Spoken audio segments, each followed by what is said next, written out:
Welcome to America. How are you? I'm good.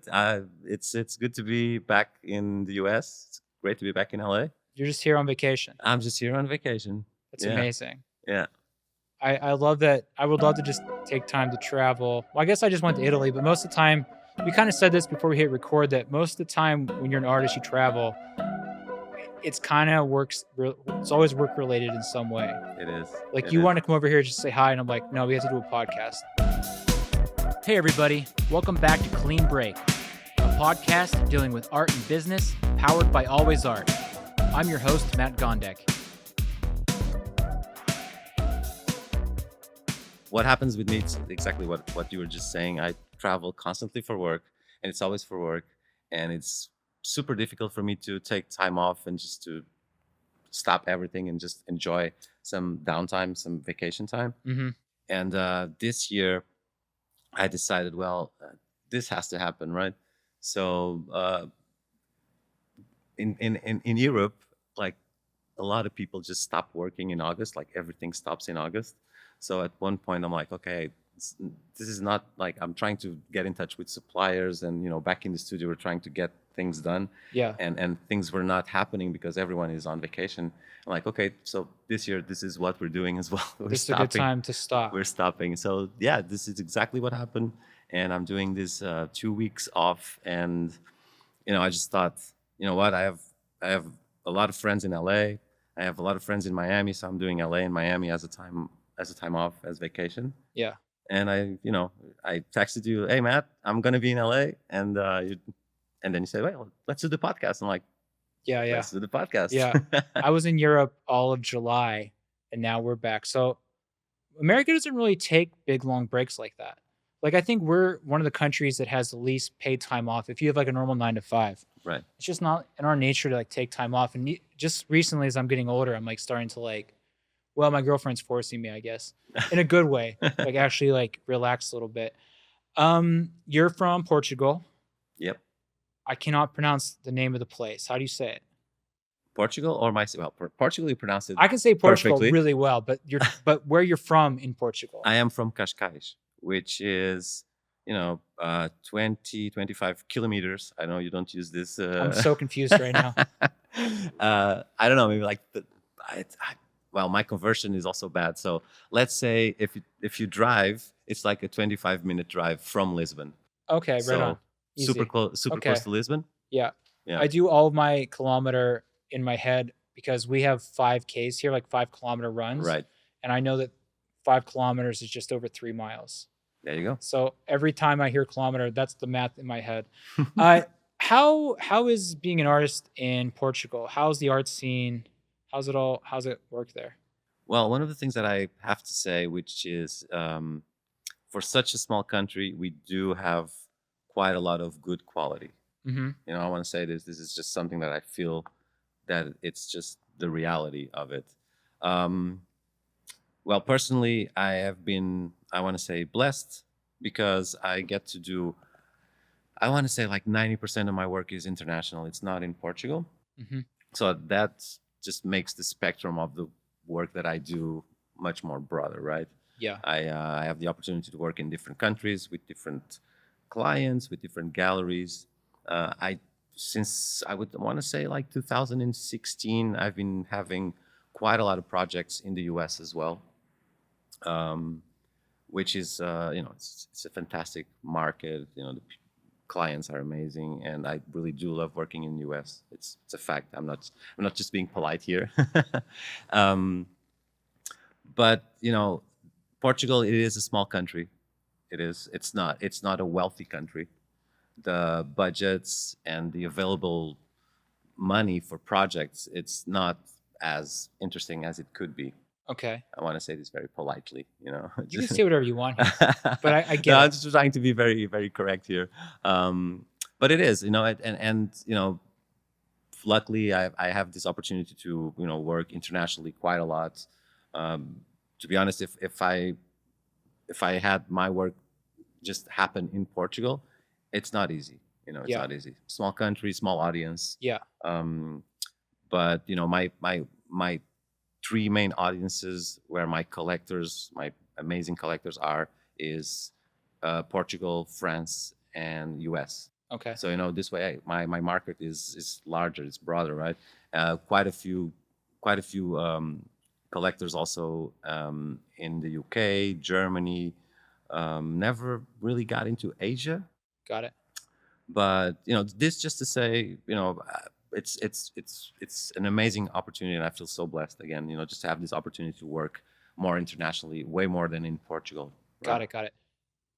Real quick, I completely get what you're saying because like here in America, it's such a big continent. There's not so many countries, but it's states, right? And Yeah. I'm from Pennsylvania, which is right below New York, Hmm. and it's very the majority of people that live there are very blue collar, and it's very hard to make art sales there because there's just not a lot of expendable income. So I had to move to California, or I could have went to New York, or maybe Atlanta. Hmm. So completely get that. And in terms of saying something to not get in trouble, I'll go ahead and get myself in trouble. And correct me if I'm wrong, but I've spoken to a lot of European based artists and galleries. And one thing that seems more prevalent in Europe as opposed to America, in America, when we find someone that's doing well, we're like, fuck yeah, that's great, go. And you like invest in that person, you cheer them on. Hmm. But in Europe, again, this is what I'm hearing, if someone is doing well, the public's kind of like, "Oh, what are you doing? Like that's weird. That's cringy. Like, why are you trying to be better than everybody?" Right. Do you ever find that? No, I mean, I'm talking about that strictly in terms of art sales. right. Well, I agree with you 100% that the U.S. market and the U.S. Drive, as in, if there's an artist that is thriving in the US, and I feel this as an outsider, right?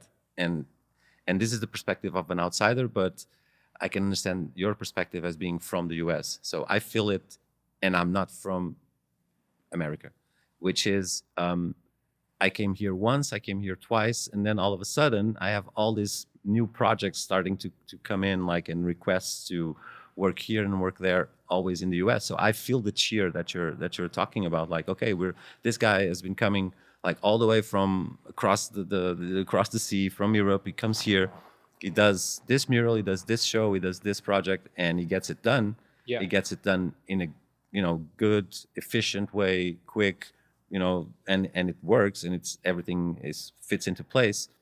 So I feel like I have proven myself to be an artist that delivers, Yeah. and in that way, I feel that the cheer is there. So I get more and more projects in the US Yeah. because I can get projects done. I can get it done, even though I'm not from around here. But I've shown that I'm professional enough to make it happen. Yeah. Right. And you're also diverse, which I think, 9 times out of 10, the people on this podcast, you're the guy that paints the tiles. I'm sorry to dumb it down, but like, That's but as simple as that. but then you'll do an NFT project. You'll paint murals. Yeah. You'll put a book out. You diversify. You're Yeah. not just like, no, I'm only doing this one thing. Yeah. And those are the artists that kind of don't really make it, Right. because some years you're gonna lean into this, and some years you're gonna go paint on mural. You Yeah. have to do that stuff, and I can tell you do that stuff. Yeah. Which is good. Before we hit record, you kind of talked about the situation of like having a studio where you're from. Like right now, I have a studio where I could live in if I needed to, but you said where you're from, it's not really like that because the studio spaces are outside the city. Hmm. So, but you've also had Patrick from Always Art, the sponsor, and he's on here sometimes talking with me, told me you've had 4 studios in the last 4 years. Well, not 4, but maybe like I want to say like 6 years. Yeah. Okay. Yeah. Why? Well, the first situation first studio situation I was in, I was invited to have my studio in a hotel, which is, also kind of like sponsors and sponsors the arts, let's say, right? And they provide studio spaces for artists, and I was there for a while. Uh-huh. And that worked out quite nice, but then they had to shift into a more, like, they wanted, instead of having artists, they wanted to have shops or galleries or something. So I had to move. This was like a really fast situation that I had to move like in a very short amount of time. So I got like a temporary space, which was temporary for 2 years, you know. It's a pain. And it is, and it was small. It was just something that I found in the moment, and like, okay, this works. And then I changed into another spot, which I was quite comfortable in. And then the landlady sold the entire, it was a built like a warehouse complex. Mm-hmm. So then the landlady sold that, and then I had to move. And now I am in a very comfortable situation. I have a good partnership with it's called DNA Cascais from my city, right? And it's I want to say, I don't know the right word here in English. So I want to say like a sub company from the city hall, Oh, nice. right? Okay. So, and we did this partnership. They provided me with a really comfortable and good sized studio space, and we have this ongoing partnership. The thing is, yeah, like we were talking about, ideally, and this is something that I thought about for years. I would really love to have a studio / living situation, Yeah. because I live my work, and my work is who I am, and it's like everything is connected. Yeah, So of I don't mind course. at all Yeah. if that would happen. But it is quite difficult, especially being from the city that we were just talking about, my city, Cascais. It's I want to say it's an expensive city, right? Everything is expensive over there. Studio spaces, they're not that common. It's more residential. It's super touristic as well. It's close to the beach. Mm-hmm. So if I want to find that, let's say, situation that I envision, I would have to move further away. Got Like, it. I want to say inland. I want to say further away from Lisbon as well. So I also don't want to put myself in that situation where I am, just so that I have the ideal living / working situation, I'm far away from everything Everything. else. Yeah. Yeah. But Yeah. I Yeah. also need to live, right? Of course. Yeah. So yeah, it's a bit complicated like that. And like we were talking about, this industrial complexes, the more warehouse spaces, they're located a bit more on the outskirts of the cities, or Yeah. even Like Lisbon, and grittier. etc. Yeah. So yeah, and then it's like you're already like almost in the countryside, and etc. And I don't identify myself like Do you? being That's there. that actually brought up. That brings up a great thing to talk about. Is that we're getting a little bit older. We're Yeah. we're middle aged gentlemen here. But with a lot of charm, I want to say. Oh yeah, and we're very youthful. I mean, yeah, but the thing I'm getting at is that I, for the longest time, I myself personally was absolutely convinced that I needed to be in a city to be successful as an artist. And for what it's worth, I think it was true. Like, I'm in downtown Los Angeles, I'm around everybody. I bump into all kinds of artists throughout the day. The galleries are here, opportunities. But as I'm getting older and I'm getting, I have my dealers and I have my collectors and I have my channels to sell my work. I don't need to spend so much time running around with my nose wet trying to find opportunities. At what point do I move to the country, get a cheaper rent, get a bigger space, and just take a breath? And I'm starting to think about that. But it doesn't sound like you're not there because you still want to be in the city. I'm still not there. But the thing is, so we cannot in any way compare Los Angeles to Cascais. Okay. I have So no frame of reference. in that. that's it's compared to Los Angeles, Cascais is just a neighborhood. Okay. Well, you have It's not a Lisbon right neighborhood, but there. it's small, right? You have It's small. Lisbon right there, though. I Hmm? mean, Lisbon's pretty close, right? Yes. I mean, but I'm just talking about in terms of dimension, right? Okay. The amount of people that live Got it. in LA, and the amount of people that live in Cascais, and even Lisbon. Yeah. Okay. Come on. How many people live in LA? Do you know? 18 million? All right. So Portugal has 10 million. That's the entire Oh, the Portugal. entire Portugal. Okay. Okay. So Okay. let's, Yeah. All right. keeping that in mind, Okay. Got so it. keeping that in mind, that's a good perspective. So I don't have the mindset to live in the country, but living in the city is not a big city, right? Mhm. And I just feel like I can be close to everything that I want to enjoy as inhabitant of a city. But if I do that, if I move that further away, if I go into more countryside kind of thing, it's just empty. Got it. It's just empty Like because the nothing. countryside Yeah. in a country with 10 million, Yeah. Yeah. Yeah. it's just empty. You know what I mean? Okay. So yeah, so that's the mindset here. What do people in the country do there? Like here, like we have the term rednecks, Right. and they're hunting, they're riding four-wheelers, and Yeah. what do you guys have? I want to say farmers. Okay. And I want to say people that just, have their 9 to 5 job, and just when they leave their job, they just have beer in the car, like just go and have a beer, just Got it. Got pretty it. chill. Okay. They don't do crazy stuff like running, like driving motorbikes and They don't like do any of dirt that? bikes and all that. I mean, it happens, but it's not like Okay. It's like a like a real big thing it's here. not like a stereotype. You know what I mean? Got it. Yeah, Okay. All yeah, right. yeah. Sorry, random question. All No, right. Well, let's get back to you and your art and everything. And I want to talk a little bit about, before we get into why everyone knows you now, like the current practice. I was researching you, and you have a degree from IADE, Institute of Visual Art, Design and Marketing, yeah, for graphic design. exactly. And then you bounced around doing freelance graphic design for a while, Yeah, right? yeah, yeah, and also in some design companies. Yeah. Okay. So you wanted to be a graphic designer, or you just felt like that was a safe path? That was a decision that I took when I was, what, 18 or 19. Hmm. And the thing is, I feel that at that age, not a lot of people, I want to say kids, not a lot of kids know exactly what they want in life, right? Hmm. And I knew that I wanted to do something creative. I've known this like since I was very, very young, since I was a little kid. Yeah. I wanted to do something creative. I've always been drawing all my life. I love drawing. I love creating. Yeah. So when it came to the time, like to decide, like what am I gonna do for college? What I'm gonna do for as a career? Graphic design, which was something that I was also very interested in, sounded like a very good option. And I did that. I did 4 years. I got my degree, and it was fun, and I loved it. And honestly, it gave me a lot of um, foundations to do what I do now, right? To know how to brand myself, to know how to have an online presence, to know how to have like a ad fuel um, logo, and the Yeah. people recognize this as not only as an artist, but as a whole mechanism that works, that makes things happen, right? So Hmm. it helped me in a lot of ways.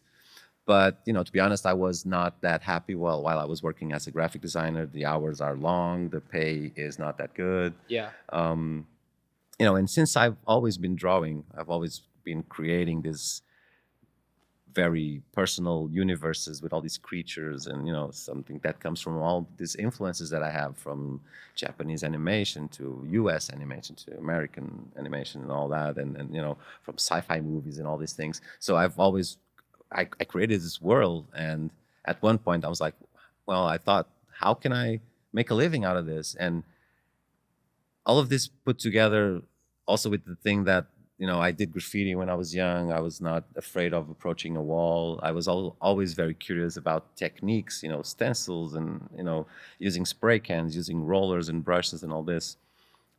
And art has always been a passion. I've always followed like what was happening in the art world.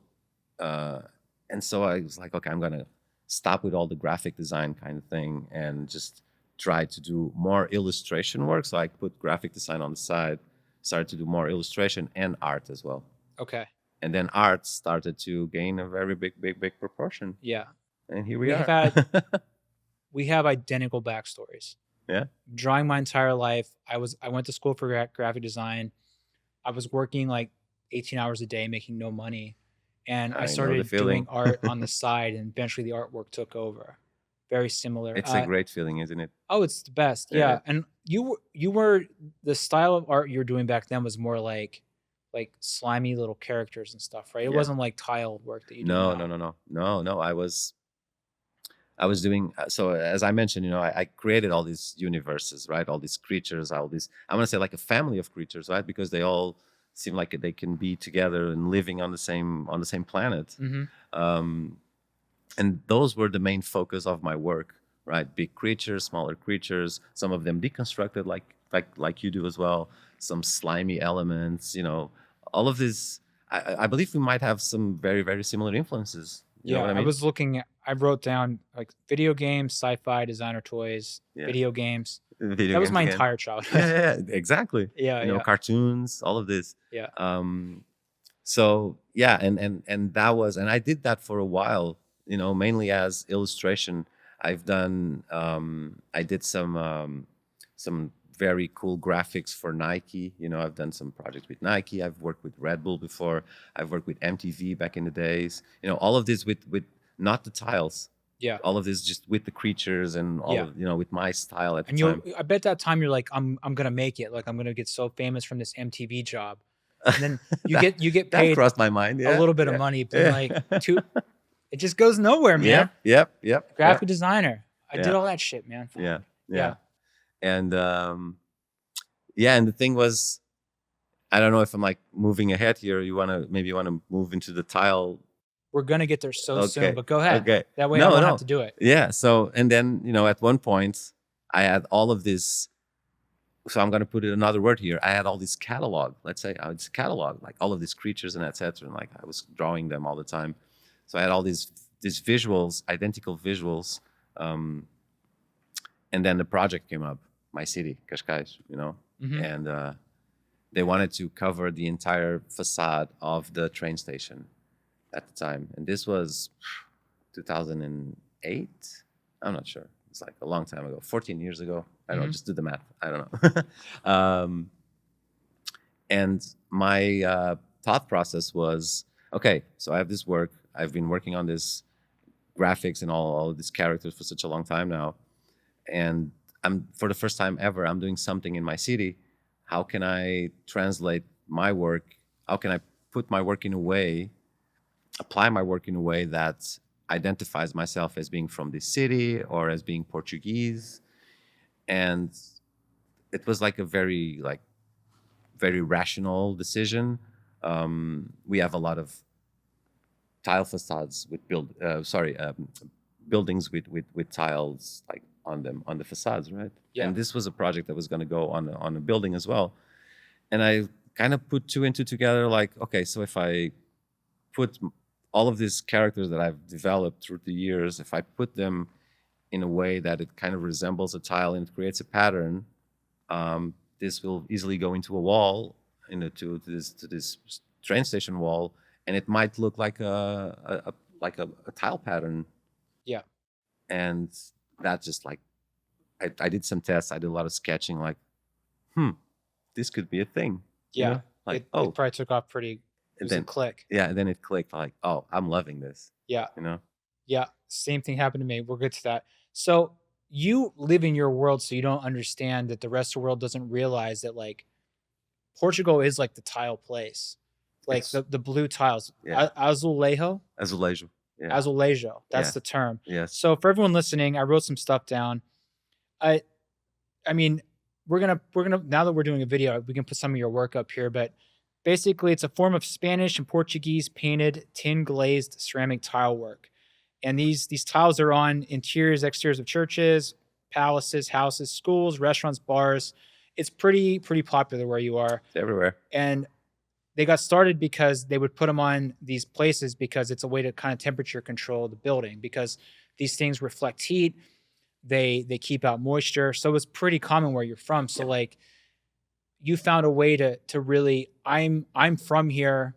The rest of the world now, like I'm taking the thing that we have to the rest of the world, but I'm putting my spin on it, which is really cool. Yeah. Like to you, it's just like, oh, this is, but like it's part of who I am. Like, of course this guy does this. Like it makes perfect sense. Yeah. I just want to put that in there for everyone just to know that a little bit. So you did the traditional Portuguese thing, which is the tile work, but then you made your own tiles. Yeah. So I imagine in the beginning you just bought tiles, right? And you just painted on them.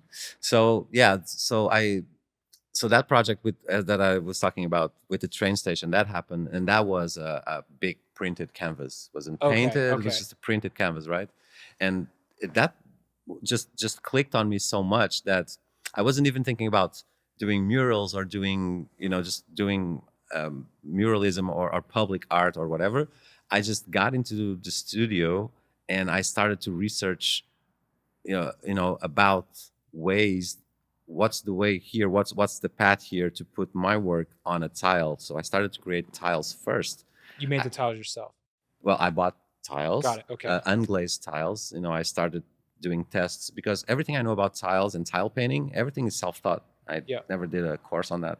So I was like doing experiments. I bought a kiln, doing experiments, painting tile, the result was not as clean as I wanted, but it still worked. Then I was researching, and I did a lot of research on a more digital techniques about transferring the artwork into tile, like mainly like screen printing onto tile and all that. And once I found that one result where I was like super happy about it because the work is as clean as I want it to be, then the next logical step was like, well, tiles are mainly outside, so I'm going to put these tiles back on the street and just mess a little bit with people's minds, like, because it looks traditional. It's not. It's like a little tile like placed in a location where it's not meant to be or something. You were just going out, and it's like a graffiti bomber would go out with this in the city. You were just putting these tiles up. Yeah, I did that for I don't know, I want to say a few years, pretty much in the style of Invader. Like Invader does those little tiles where he puts but he does like a lot of them, obviously. But I did that. I was like, I had like 4, 6 tiles, and I would place them like in weird, random places throughout the cities that I visited and that I traveled to. But the thing is, like, well, this was Portugal, and nobody was like even looking at them because they just look like tiles, traditional tiles, out of place, right? Yeah. And that was fun, but I felt like, okay, this might not be the way. No one's probably noticing. No one's noticing it. Dude, when I first got started, one of the first things I ever did was I was going around putting up stickers. Right. And that first week or whatever, I thought I was so fucking cool. And I'm like, yeah, everyone's going to see my shit. And like, none of my friends said anything. And like, I'm not getting any feedback. And I also thought the cops were going to come to my house. And just realized like, oh, this isn't working. Yeah. Well, you always have that feeling like you're doing like the coolest stuff ever. Yeah, but there's someone doing more. There's always someone doing. Yeah. It's like I know the feeling. Yeah. Exactly. How are you attaching the tiles? With this liquid nail. Okay. I think that's the translation, right? Yep. Is that it? That's okay. Yeah. So liquid nail on the back. I put on a net on the back, like a thin net, so that I can have the panel all put together. Just so that I wouldn't be placing them like one by one. Yeah. So I had this liquid, this little net on the back, and then just like liquid nail on it, and just attach it. It's like a couple seconds, then you're good to go. It's fast. It's like bombing. It's like bombing. Yeah. Actually. Yeah. Okay. So that was a phase, and I enjoyed it a lot, and that was really fun. Sorry, I got you sidetracked there. So you're putting these up, and you're not getting the reaction you wanted. So yeah.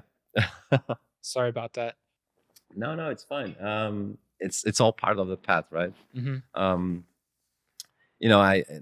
And at the same time, I was getting this contacts to create murals, but doing tiles is expensive. Yeah. Creating tiles. Yeah, when you're starting out, you have no money. It's expensive, and you got to pay the bills, or at least try to pay the bills with art. And I was also at the time I was doing this artistic project for fun, but I wanted it to take off, obviously, right? Yeah. But I was doing a lot of illustration as well, like doing graphics for, again, T-shirts and all this. But I was getting contacts, and I was getting like people coming to me and like, oh, I wanted to do like a tile, like mural and etc. Like, yeah, but this is gonna cost this amount. It's like, dude, I don't know you from nowhere. You're like you're just starting. You're just starting. Yeah. And that was like, okay. So the solution was, okay, I can do this, but I can paint this. I can answer to this client's request. It's not going to be tile, but it's going to look like tile. Yeah. And since I had going back to graphic design, I had and I still have all of this expertise to actually know how to vectorize everything, like on Illustrator and doing mock-ups and all this. So it was also like an easy solution, let's say, to do all of this in stencil, right? So a tile is always the same design. It just rotates. And with the stencil, it always comes out the same way. Yeah. Right? So it was like a smooth transition into doing stencil murals. Mm-hmm. There's a term for, it's trompe-l'oeil. Trompe-l'oeil. It's a French term. You're a complicated interview, man. All these words I don't know. French for deceive the eye, making artwork look 2D making artwork look 3D on a 2D surface. Yeah. Yeah, yeah. Yeah. Sorry. So that's when, so the trompe l'oeil just happens a lot. Let's say when you're looking up at the Sistine Chapel. Yeah, And yes, I did compare my work to the Sistine I think you Chapel right should. now. I think yours is better. Fuck that. I I just don't saw care. that a month ago. I went there. Not that big a deal. So what happens? It's not that great. Whatever. Come on. So what happens if you're down here, you're looking up at the Sistine Chapel, and it actually looks way deeper than it is. Yeah. Right? Because the Mhm. way that it's painted. So that's trompe l'oeil. So Yeah. it's deceiving your eye, right? So that happens in two ways in my work. So you look at it, looks like a traditional tile. You look up closely, it is not. It's deceiving your eye. And at one point, I started to have this idea when I started with the murals, and being, the murals connected to having all these tiles on them, and then I had this idea of what could be under a mural. So I started to create all these rips and the cuts, Mhm. and that would look like the tile that I painted, the stencil tile, was under the mural, another trompe l'oeil layer, Yeah. right? So it's Yeah. layers within layers. Yeah. And that was also one of the aesthetics that's kind of a trademark to my work now. And to me, it's just beautiful in a way that tiles are a very hard material, and I make it look like they're ripped. Fragile. They're fragile, Fabric. right? Yeah. And that they're fabric, they could be like printed and then ripped. And then I do that as a painted mural, but then my studio work is actually with tiles. It's tile panels. So, I cut all of them, and we create all of the same movements and all of the same lines that looks like someone ripped those tiles, but they're actually tiles. So it kind of messes with, again, it messes with your eyes, right? Yeah. And the studio pieces are actually layered, so they're multiple layers of tiles on top of each other. So the depthness that I create in the stencil painted murals, they're present in the studio work, but with actual depthness. Amazing. In tile, right? So yeah. So I think just like we were talking just now, it's important to me to work in different mediums, right? So this stenciling the murals and painting the murals, doing tile in the studio, doing collaborations, and working with designer toys, working with different products, and just different supports in the end. To me, it's like it's fascinating. It's the challenge of it, right? Totally, yeah. How can I apply this aesthetic that I've developed that is now like recognizable? How can I apply this to different mediums and still looks like an actual item, product, piece, whatever you want to call it, right? I've always really been jealous of artists like you. Like I've had people on here like Lefty, if you know him, he's from Chicago. The point is that you have an art style that can be put on so many different things. Like you could get a call tomorrow. I'm like, we want you to paint a car. And then next week you're going to make a pair of socks. And then the week after that, you're going to make a skate deck.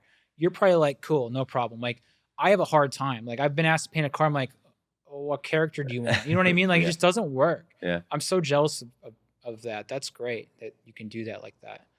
Well, the thing is, sorry to interrupt you. The thing is that, since it's pattern based, patterns can go everywhere and just make it look, it looks cool with a pattern on it, right? And then the pattern can be as complex or as simple as it needs to be. It can be as colorful or as monochromatic as it needs to be just to fit that piece. And I'm looking at that lamp over there, and if it's like if there's a pattern on it with just the lines and it's like gray, it's still very sophisticated. And if it's full on blue and white and plus another color, it just becomes more pop, and it just goes into a different space, and it might fit into a different space. Yeah. So it's all a matter of adapting the artwork to fit the product, right? So you want to make it more elegant, you want to make it more flashy. So, But it's also easy to make your stuff identifiably you.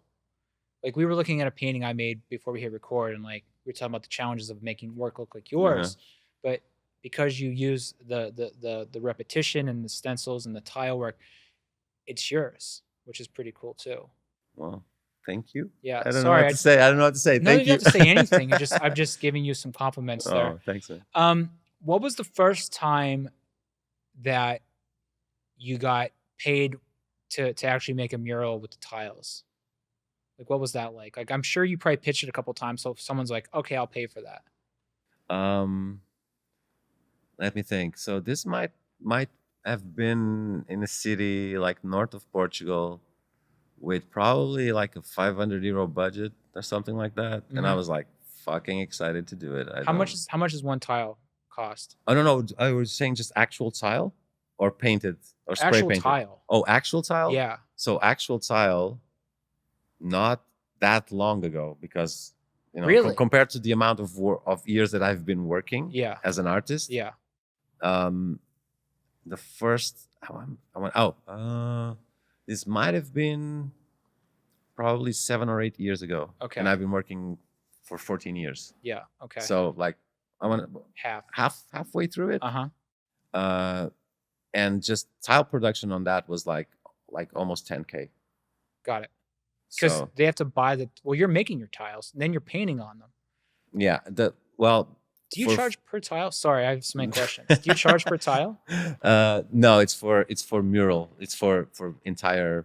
The charge is for the Yeah, entire but project, I'm right? sure you're like, this is gonna take 38 tiles or whatever you say. Yeah. Yeah. No, of course. That Okay. all of that is planned. Okay. Yeah, but there's a price per tile, obviously. Right now at the studio, we do work with two different partners, because when the production is really big, we don't do it at the studio, Got right? it. So we do work with what I consider to be the two best tile producers in Portugal. Both of them with their own specific techniques, right? One is more focused on digital, Okay. and the other one is more focused on hand painting, Cool. right? Okay. They're companies with a very, very long history, Mhm. in the tile business, and we came close, and so depending on the project, Okay. we work with these two different partners, right? Yeah. Everything comes out of the studio as everything is mocked. The mock-ups are there, the designs are there, so we do color proofing for everything. We go to the factories and just check, okay, this is the right I want to say blue, but could be other colors. So Yeah. we want to do Yeah. this and that. We also, at the time right now, since maybe like 3-4 years ago, we started to do like bas relief tiles, with volume on it.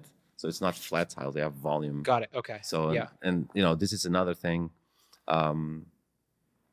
So yeah, I mean, it's quite fascinating. It's quite interesting, and the tile world just becomes it's I keep on kind of learning something in every project. Yeah. I It's think that's a good just way to be though, just always improving. yeah. Are there other artists that live in Portugal that do tile-based artwork? Like, I'm sure there are, but like to the level you're doing it, where you're traveling, you're known for fine art. Is there anyone else? There are, of course, there are quite Okay. a lot of artists that use tile as their medium, Uh huh. but maybe not their only medium, Okay. right? To the level that I am doing, which is just only using tile and always around the tile and the patterns and all of this. I don't believe. Like, you have I like don't your think so. contemporary art, like street art edge to you, like we all Exactly. do. Like, that's what I mean. Is there other artists that are like that but using tile? No, I don't think so. Okay, got it. I mean, there are artists exploring tile like in different situations, in a different, but not the thing is not in the way that I do it, right? Yeah. Not in a way that it's a reinterpretation. It's more contemporary. It's more Yeah. it's more street art, muralism, whatever you want to call it, connected. Okay. So the bridge is not there, right? So Got it. Yeah. What yeah. about like any backlash from like old people? Like, you're taking our thing and like you're ruining it by. Does that ever happen? No. Actually, the opposite. So luckily, I've only had like good feedback, which is amazing. I remember this one specific occasion. I was doing a mural in Portugal, and there was this kid with her grandfather, with the grandfather as well, right? So I was painting. I was doing the stencil at high eyesight level, like where they could see. It wasn't like super high, right? Yeah.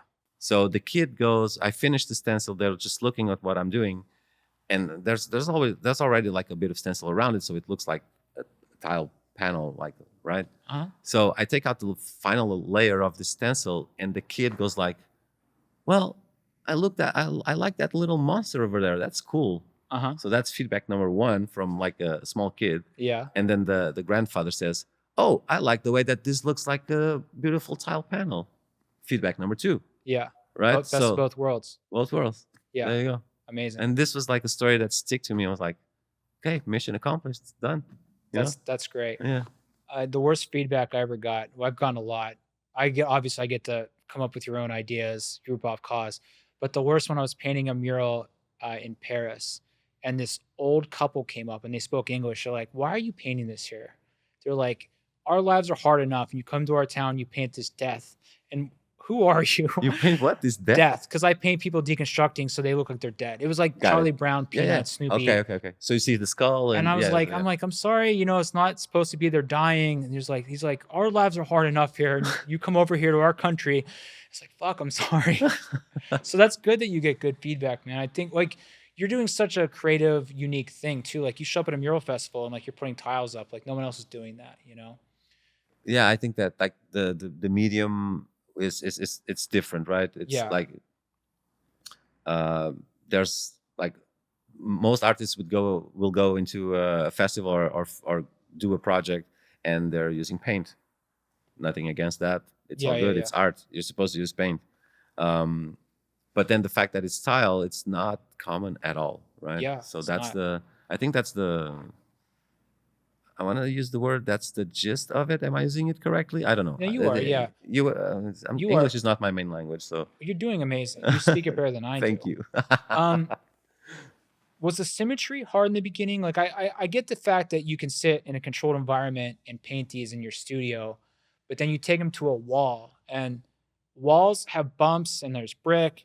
I Was know. that hard at first to get like symmetry on the wall and get everything lined up correctly? It is always hard. First level of painting a mural is having an actual level, and doing lines so that everything is horizontal, super horizontal, that. super vertical, 90-degree angles, so that when the stencils are placed, everything aligns perfectly. Yeah, because if you screw up one, it's going to affect the rest of them, isn't it? It's gonna start to tilt Yeah, it's gonna down, look or stupid. and my then the gosh. stencils are not gonna fit, or the grid where the stencils lay upon, Yeah. it might be too tight or too big. So it's Yeah. So that first step of creating that grid and like those horizontals and verticals and etc. for the stencils, that's like a very technical part of painting a mural with the stencils. And again, and also if the case is, if we're talking about creating or installing a tile mural, same thing as well. It needs to go in with a level there, with a chalk line. That's the first one. It needs to be super horizontal, and then the tiles need to be aligned, like in place, like super aligned. And it's a science. I don't install tiles, so Okay. but I know, and I've seen it like enough times to see that the people and the people that do it, they're artists. Yeah. They're artists. I'm like I take my hat off. Like, Got it. Yeah. Very nice. I'm sure in the very beginning you probably screwed up some of those walls, like because you probably weren't were you as thorough as you are today when you got started with the measuring? Like when I got started, all that beginning prep work, I just wanted to get it over with so I can get to painting. yeah. And the painting suffers because I didn't do the sketch properly. I didn't whatever. Was that like, were you doing that kind of stuff in the beginning, or were you just day one like I got to get this right? Like, No, I actually screwed up like a bunch of times. yeah, But it's part of the process. learning process. It's a learning process. Yeah, There totally. you go. Yeah. And a very good friend of mine, graffiti artist from Portugal, Mar, he told me one thing that stick in my mind, because we were painting, I don't remember where, but we were painting, and this guy tells me, and he's been like he's sketching what he's doing like for like a whole afternoon, right? He's just doing the sketch. Yeah. I'm like, dude, get it over with. Like, come on. He's like, no, if I mess up the sketch, everything will look really bad. Yeah. And this stick to me, like in my early years of painting murals, like this one sentence just stick to me. Okay, like, yeah, you got to get the sketch done, which, in my case and in my work is like getting those lines, Totally. getting those lines that create the cuts. they need to be, they need to be have the right flow, and then once I'm placing the grid for the stencils, that needs to be perfect as well. Yeah. If those two are perfect, and then it's just like stenciling, painting, and then everything will run smoothly, right? Yeah. That's the thing. Very good. Yeah. Yeah. I, I believe you came to also realize that then now I your did. Yeah, I sketches did. are. There was I have this mural. I don't want to tell where it is because I don't want people that hired me to do it, but I only had like 3 days, and it's big. It's a big mural, and I didn't have time to project it, so I had to just freehand sketch this mural, and I had to rush, and it just looks so bad. But it's so big. It's giant, and it's just in the middle of this town on this giant place where like there's a bunch of restaurants, Uh-huh. and like people see this, and they're always being tagged in it, and it's only one character, but the hand and is bigger than the head, and like it's just the importance of like the prep work is just it's just so important. Exactly. I don't know. I just want to bring that up. I also wanted to talk about another thing you do called invitational figures. So, am I saying that right? What? Invitational figures. It's whenever Oh yeah. they're placed normally. I mean, this goes out throughout history.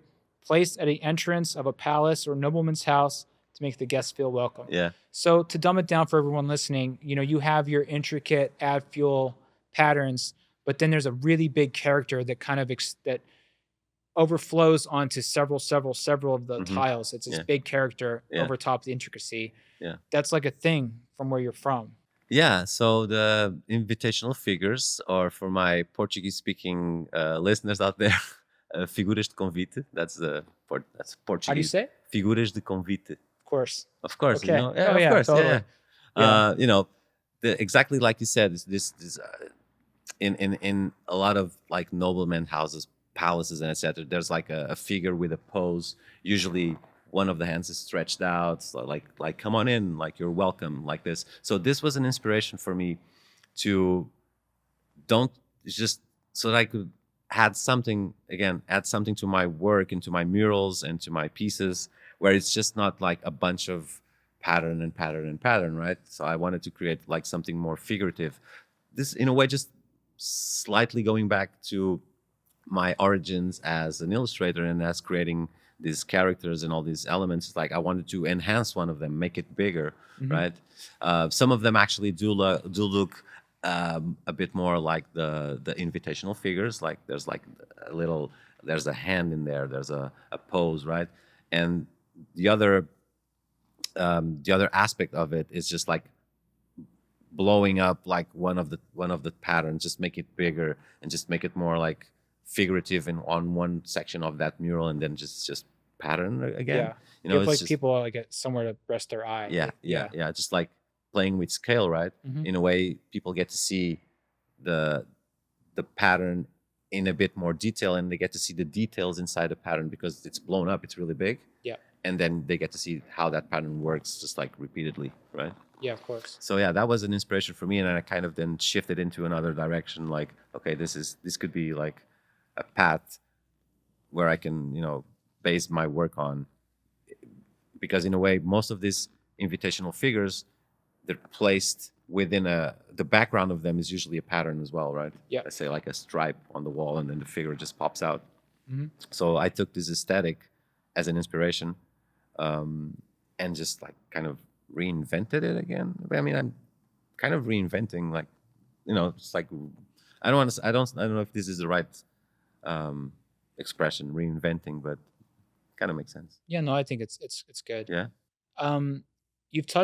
You've mentioned it offhand a few times that it sounds like you have assistants in the studio that help you, and that's great. I don't really want to talk about that, but I want to talk about how you're getting commercial projects and negotiating pricing and selling with galleries. Do you have a manager or an agent, or are you handling all that yourself?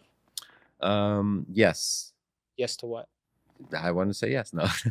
Yes to everything. Just yes.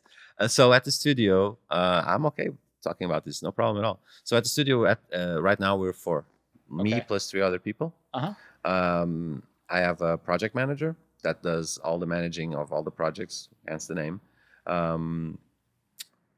She does contacts with clients, negotiates pricing, sends estimates. Just has a lot of does all of these contacts with the clients, with the potential clients, with the collectors, and etc.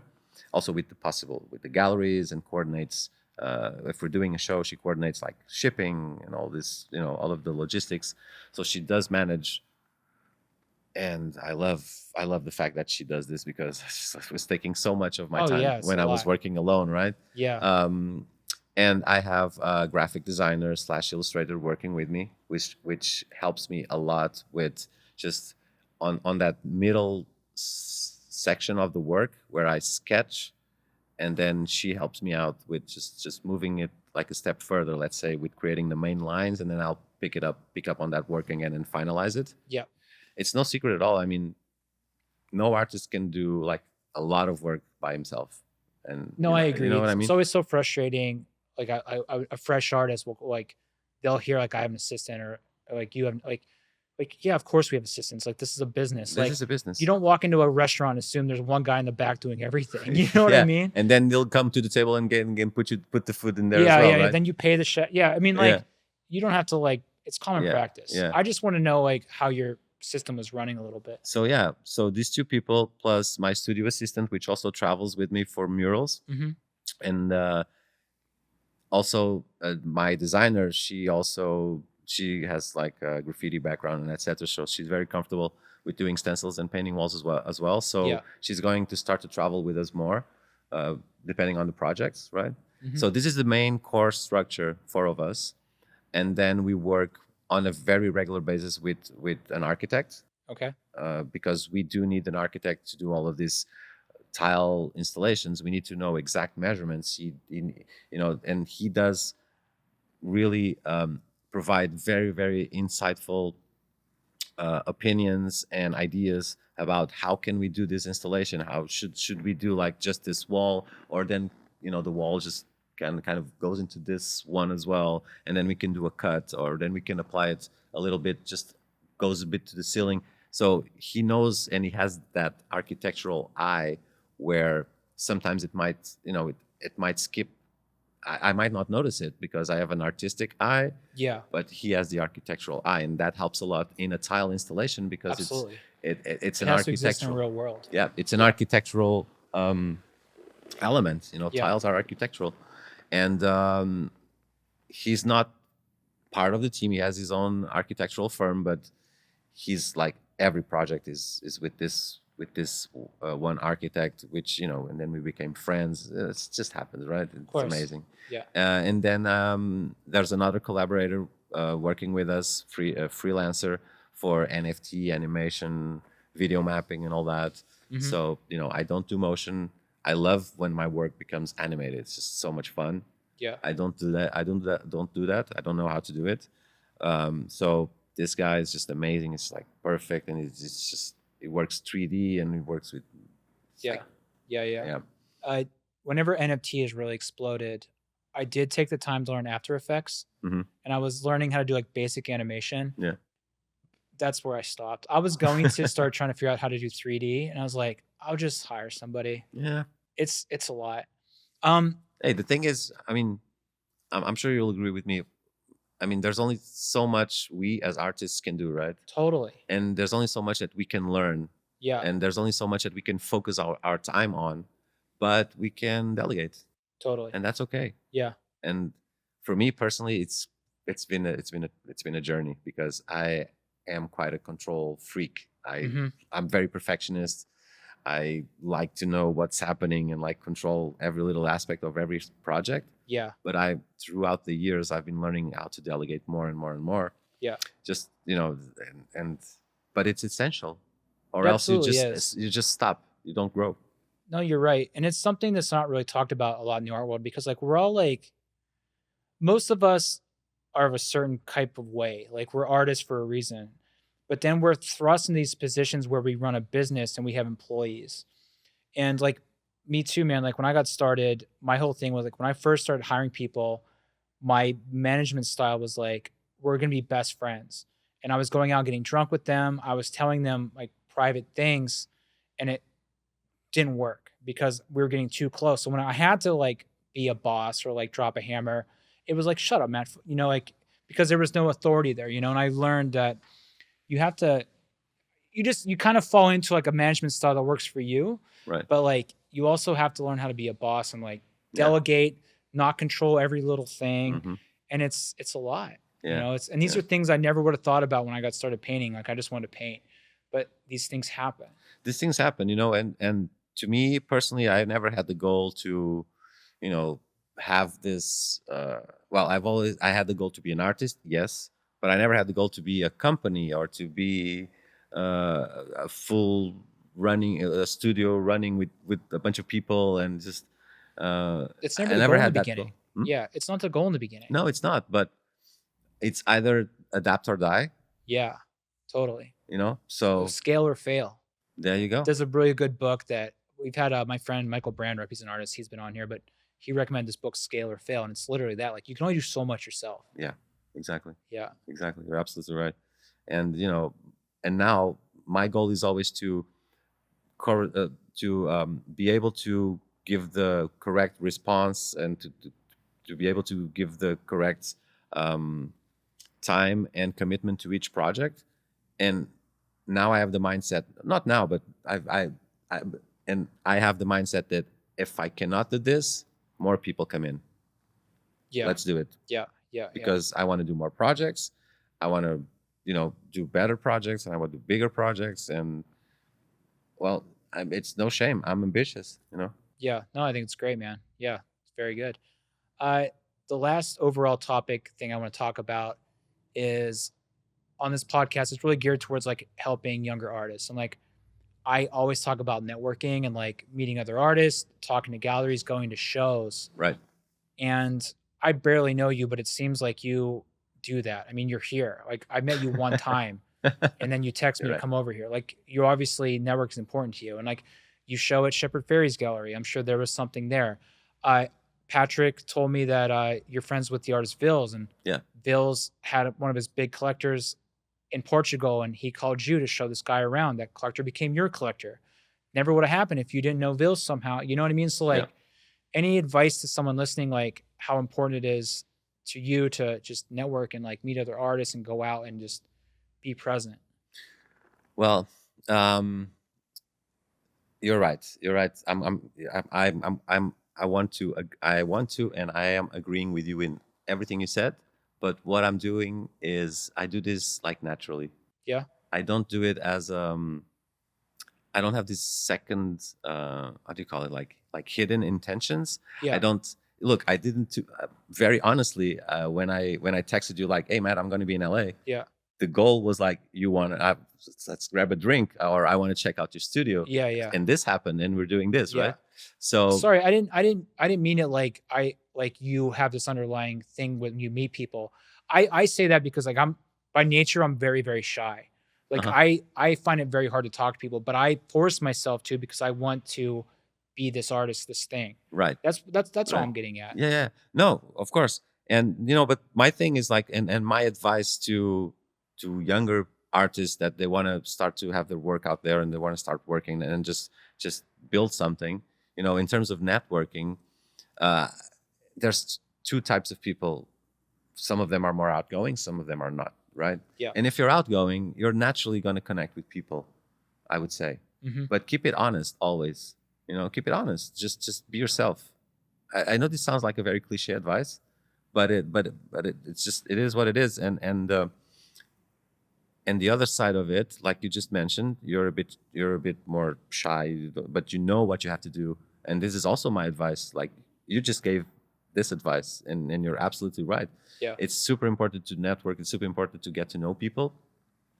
But the energy is there. So if you're being fake, if you're like forcing it, people will notice. Totally. Yeah. And it just has to be natural. So, I mean, it's a bit difficult to kind of rationalize all this, because in a way, some people are just not meant to network. Yeah. Some people are awkward. Some people are awkward. Yeah. Yeah. And some people are just not that awkward and they can do it. Mm-hmm. And some people are naturally outgoing and naturally, easy to talk to, and just, Yeah. and luckily I feel like I've used this word quite a lot. I'm going to say it again. I feel blessed in this way that I like to talk to people. Yeah, that's good. I like to talk to people, and I enjoy it, and I do enjoy like traveling, and when I travel, I get to know people. Uh, so it just comes natural, I would say. Hmm. Um, so I don't know. It's just like again, kind No, of it's fine. It's just feeling blessed over here no, again. yeah, Like it's like the good. fourth time that I'm I using just this want to word. just shower you with praise and like make you Yeah. leave here with a smile on your face. We're wrapping this up. Any parting wisdom for people listening, or like any other lasting advice you want to give? Anything else? You don't have to. uh, You've done enough. You're that's not. it's like I'm just like dropping wisdom. It's like I'm 43 years old. I'm dropping wisdom. I have, you know. Was it weird when you turned 40? It was a little bit weird, especially because I turned 40 in 2020, like Oh full God. pandemic. Yeah. And that was we had to break the rules and just like I wanted to kind of put put some friends together, Mm-hmm. but it was the pandemic, so we had this weird party where we were like like different groups of people on the same outdoor space. Got it. It Yeah. was just strange like that. Uh-huh. But you know, personally, it kind of clicked. Yeah, I'm like, okay, so from here, I'm just like, I feel very adult. I feel like an adult. You know You what I do. mean? Okay. I turned 40 last year, and for the first 3 months I was fine with it, and then something happened. I don't know what happened, but like I felt really old for a while.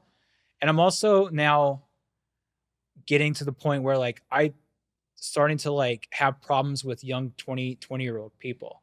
Get Like, off my lawn. Something like well, that. it's like so I live in LA, and like we have this place called Silver Lake, and it's like a lot of like young hipsters live there. And recently one of my friends gave me these shoes. These shoes are called Amiri. They're quite nice shoes. They're expensive shoes as a gift. I'm like, thank you so much. They're skeleton. There's bones on the sides. I don't know anything about them. They're black. They have bones on the side. I like skeletons. Sick. Done. I'm 40. I go to this flea market in Silver Lake where I meet my girlfriend and I, and like everyone else but us is like 21. And this kid just starts ragging on me about my shoes. He's like, I can't believe you wore those. Like, turns out the owner gifted this rapper who was 19 a pair of shoes. The 19-year-old rapper holds the package up on his Instagram live. This kid has like millions of followers, but he holds the package up with his address on it. These kids see his address, go to his house, rob and kill him. So they're blaming the owner of the shoes for that. And also he's like, I can't believe you're wearing those. You're so out of touch. This guy ripped off Virgil Abloh, this Amiri guy. And I'm like, dude, I'm not disagreeing with you, but I also don't know because these were a gift. But also like, dude, what the fuck? Because this dude was working like at the flea market. It's like his booth. Like I was looking through his stuff, and this kid just starts attacking me, and I'm like, fucking kids. I'm not gonna buy any of her shit. Yeah, I'm just gonna leave. So the effects of getting old are starting to wear on me. Yeah. But that's all. That's just well, what I felt was physically, I became, I get tired more easily. Yeah. But for the last, I want to say for the last months, and I've been like working out, taking more care of myself, and just like, you know, so that's you know, that's what happens with age. You start to take care of yourself. At least that's how I feel. That's what I feel I should do. And you know, I don't feel 43 at all. I believe you shouldn't feel 40 at all, because in the end, look, think about it this way. We make money out of drawing shit. Oh yeah. Look No at that. complaints. Yeah. Look at that. I'm- We could be stuck in an office. Totally. I have so And many looking friends at a like I screen grew all up day with. They're is- like, yeah, know what I mean? nothing bad. Yeah. No, nothing bad about it. I'm No, 40 in no. age only. I feel like I'm like 20. There you go. There Yeah. you go. Yeah. yeah, So we're exactly. very blessed. Just a number. Now I you said it. this Now you time. said it. Yeah, it's real privilege to have this life, and it's been a privilege to talk to you, Same. share some time. Same. Thank you. That's it, man. I got nothing else for you, so thanks a lot. No, thank you for having me. And yeah, man, I really enjoyed this conversation. It's been a blessing. Super easy. It's been such a blessing. I'll talk to you next time, dude. Thank All you. right, man. Thank you. Bye. All right, everybody. I hope you enjoyed that. You know, maybe you have questions or opinions about what we talked about on this episode. Maybe you have your own questions about your art career, or just looking for some advice. Shoot us an email and we'll answer your questions on a future episode. You can email us directly on our website, cleanbreakpodcast.com. And just a reminder that all our past episodes are available there, as well as a ton of free resources, guides, and tips on how to make more money with your art and get more people interested. This podcast is produced by Elijah Walsh, theme song by Ditch David, additional research by Ikram Dadar. I want to thank Patrick, Jason, and the Always Art team. My name is Matt Gondek. I'll crash you next time.